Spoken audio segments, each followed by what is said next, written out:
tu lis beaucoup, mais n'arrives pas à retenir ce que tu lis, cette vidéo elle est faite pour toi. Dans cette vidéo, je vais te montrer comment tirer le meilleur parti de ces lectures. Donc, si tu as l'habitude de lire et que tu oublies très rapidement, c'est parce que tu prends de la mauvaise façon. Et dans cette vidéo, je vais te montrer les méthodes que moi j'utilise pour pouvoir tirer le meilleur parti de mes lectures. Donc, je ne vais pas t'imposer mon rythme de lecture. Tu peux lire au rythme que tu veux.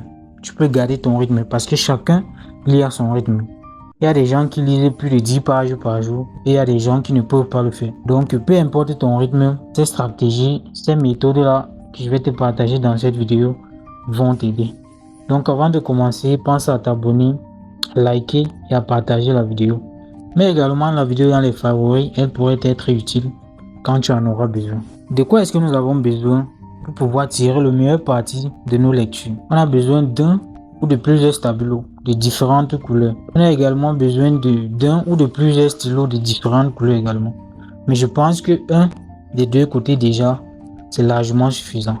Naturellement, on a besoin d'un livre pour ça. Et on a également besoin d'un bloc-notes. Donc, quand tu as déjà tous ces éléments avec toi, quand tu lis un livre, je ne sais pas si vous allez voir ce que je vais vous montrer. Quand tu lis ton livre, tu peux aller à ton rythme. Tu peux aller au rythme que tu veux. Donc, le stylo ou bien les stylos, tu peux en avoir plusieurs couleurs. Ils peuvent te permettre de souligner certaines idées ou d'écrire certaines idées.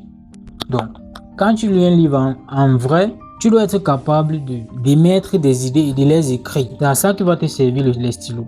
Par exemple, un stylo bleu peut te servir d'écrire peut-être les idées que tu vas rencontrer dans le livre. Et peut-être un stylo rouge peut te permettre de faire un résumé du chapitre ou bien de la leçon, peu importe. Un stabilo va te permettre de souligner en fait les points forts. Je ne sais pas si tu vois. Le stabilo, lui, va te permettre de souligner les points forts, les moments touchants, les moments qui te marquent le plus dans le livre. Et c'est à base de ces moments-là que tu vas pouvoir en tirer des conclusions, que tu vas pouvoir émettre des idées, que tu vas pouvoir... c'est sur ces moments forts-là que tes pensées sont basées en fait, que tes idées, tes pensées sont basées.